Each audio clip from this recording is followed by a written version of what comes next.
waxaan dhammaan shacabka Soomaaliyeed uga mahadcelinayaa meel walba ay joogaan sida sharafta leh oo ay karaamadu ku dheehan tahay oo maanta la igu soo dhaweeyay magaalada Muqdisho dhammaan shacabkii Soomaaliyeed oo qoraxda taagnaa dhammaan degmooyinka magaalada Muqdisho oo iyagu is soo xilqaamay si magaalada dib igu soo dhaweeyaan waxaan halkaan uga dirayaa tahniyad iyo mahadnaq waxay muujiyeen muhiimadda ay leedahay waxay jeclaysiiyaan shaqadii aan waday inaan sii xoojiyo waxay ugu dhiirigelinayaan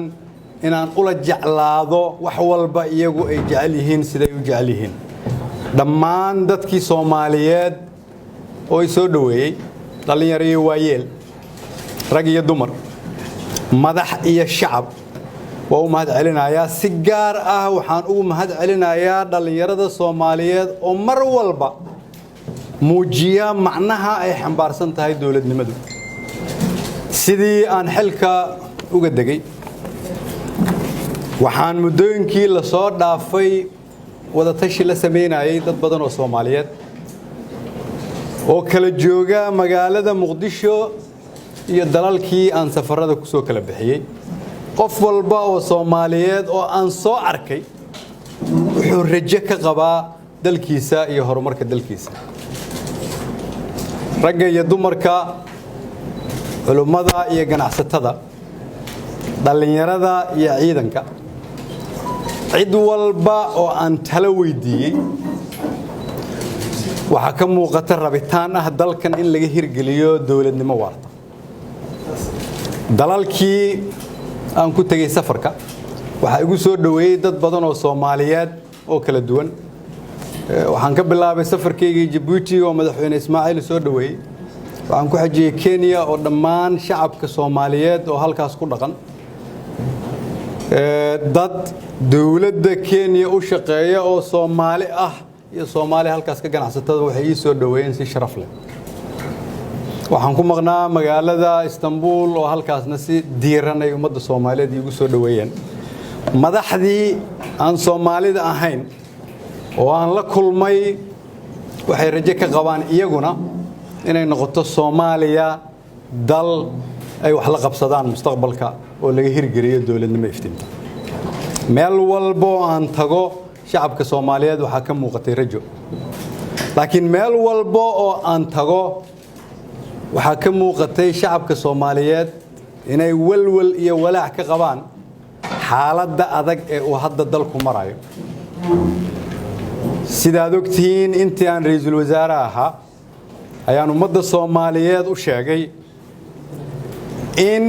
afartii sanaba dalka ay doorasho ka dhacdo xor ah xalaal ah la isla ogol yahay la isla aqbalsan yahay loo wada siman yahay inay tahay astaan dawladnimo oo ummadda Soomaaliyeed ay ku talaabsatay khasabna ay tahay inaan xajino inta aan dawladda ku jiray ayaan ummadda Soomaaliyeed u cadeeyay fikirkayga ku aadanaa qaabka ay tahay dalkan doorashada in looga hirgeliyo waa qaab waafaqsan dastuurka laakiin waa muhiim in dadka Soomaaliyeed ay fahmaan haddii aan lagu heshiin nidaamka doorasho oo aan lagu wada qanacsanaan lagu heshiin maayo dawladnimada ka dhalata sidaas daraadeed ayay muhiim tahay inaan ka baranno taariikhdii la soo dhaafay iyo tan maanta ka taagan dunida meelo badan oo kamida oo ay ugu horeeyaan dalalka dariskeena gaar ahaan Ethiopia oo qalaalaasaa hadda ka taagan loo aanaynayo inay salka ku hayso doorasho dib loo dhigay ama lagu heshiin waayo doorasho aan lagu heshiin ama aan la aaminsanayn inay cadaalad tahayna ama doorasho la'aanina waan ognahay taariikhda ay dalkeena ku leedahay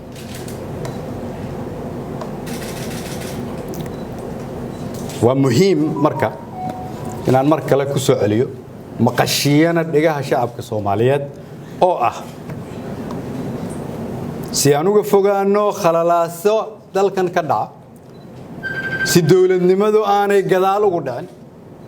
si ummadda Soomaaliyeed aanay niyadda uga jabin waxa muhiim ah dalkan inay ka qabsoonto doorasho la isla ogol yahay maaha waxaan hadda sheegayo waxaan sheegay markaan xukuumadda ku jiray waxaan ka digay inaan la ogolayn muddo kororsi waxa kaloon ka digay in haddii aan dalka laga hirgelin doorasho loo dhan yahay inay keeni karto walwaliya walaac waxaan maanta ugu soo laabtay dalka inuu jiro walaacaas iyo walwalkaas sidaas daraadeed ayaa waxaan u dirayaa mar kale fariin dadka Soomaaliyeed meel walba ay joogaan iyo dawladda waa muhiim in lagu heshiiyo nidaamka doorashada si ay u dhasho dawlad la isla wada ogol yahay marka lagu heshiiyo nidaamka doorashada waxa ka soo baxa waa waxa ay shacabka Soomaaliyeed ogol yihiin haddii aan lagu heshiin waa iyadoo khatar la geliyay dawladnimadii ummadda Soomaaliyeed loo dhoobay anigu waxaan ku jiraa dadka aaminsan Soomaaliya inay noqon karto dalka ugu fiican qaaradda Afrika waqti kooban haddii loo dejiyo nidaam sax ah si taasi ay u dhacdo marka waxaan mar kale ku baaqayaa in waqtigan kala guurka dawlad goboleed iyo dawlad federaal siyaasiyiin iyo ganacsato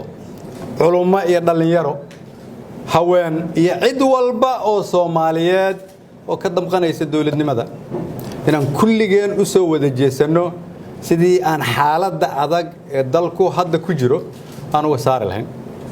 maalmaha soo socdana doodeennu waxay ku wajahnaan doontaa arrinkaas isaga codad badan ayaad naga maqli doontaan oo la xiriira sidii aan ku talin lahayn oo ah qaabka aan aaminsanahay in dalkan looga hirgelin karo inay ka dhacdo doorasho loo wada dhan yahay mar labaad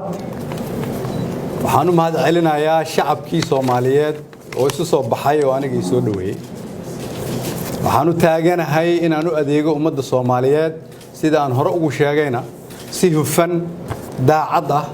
ka madax bannaan musuqmaasuq ka madax bannaan qabyaalad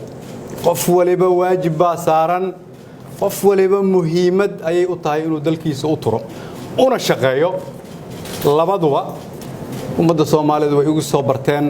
welina waan u taaganahay ugu dambeyn